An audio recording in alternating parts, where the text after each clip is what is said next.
things inevitably happen.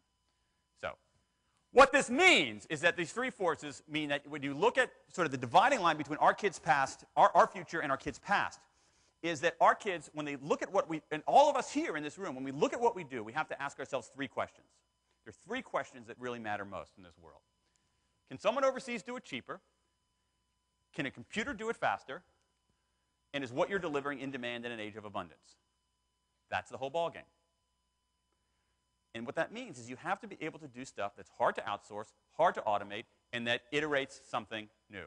Hard to send overseas, hard to reduce to lines of code in a computer program, and that iterates something the world didn't know it was missing. And what that means is that the pure left brain abilities are fundamentally inadequate. You need them, but they're not enough. And it's these bigger, bolder right brain abilities that really matter most. In this, even though it's very difficult, it's very perilous work to say, what are the jobs of the future? No one knows. Anybody who tells you, well, I'll tell you the biggest job in 15 years is going to be da-da-da, doesn't know what they're talking about. We don't know. It's too chaotic. It's too hard to predict what's going to happen. We can say, what are the suite of cognitive skills that are going to be most important? And it's going to be these things right here. Hard to send overseas, hard to reduce the lines of code, and that iterates something new.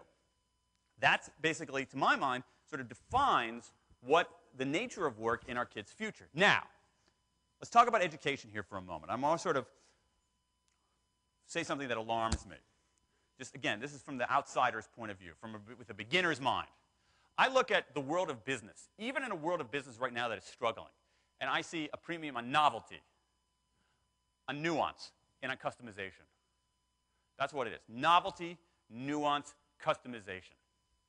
So watchwords of business today. Any kind of business, whether it's services, whether it's products, whether it's consumer goods, whether it's healthcare, anything.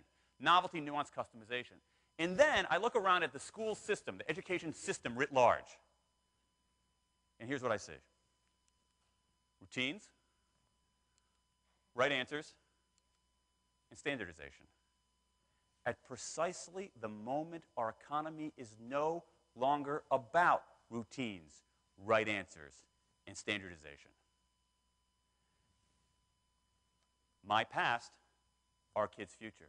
And what worries me, I think Alexander is in many ways a happy exception to this, although Alexander still works within the constraints of decisions made in state capitals and federal capitals about how to do certain things. Our school systems, too often, I think, are making a kind of maniacal push in this direction when everything else is going in this direction. It's like they don't know the war is over, and they're still fighting the last war. Future, past. Past, future.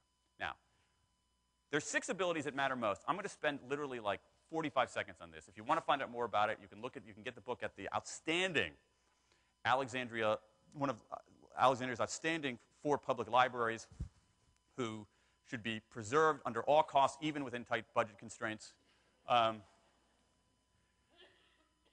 You can also find this out online, too. So the 6 abilities that matter most. I don't want to talk about these because I want to talk about some of the implications for school for a few minutes, and then I want to take your questions. So there's 6 abilities. Get ready. This is going to happen in 40 seconds. They are design, not just function.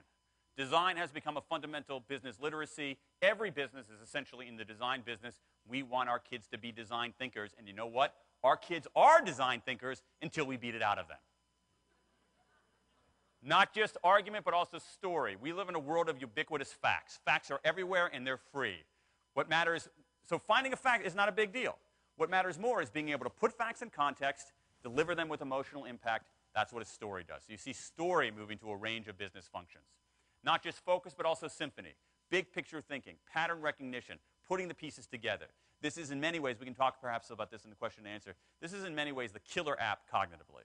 This is the single best predictor of star performance in the workplace, is pattern recognition, big picture, synthetic, putting the pieces together kind of thinking, which is not routine, which is not standardized, which is not rule-based. Empathy, not just logic, but also empathy. Standing in someone's shoes, feeling with their heart, seeing with their eyes. Very hard to outsource that, very hard to automate that. So you see it rushing into a whole range of business functions, from healthcare to sales to leadership to design.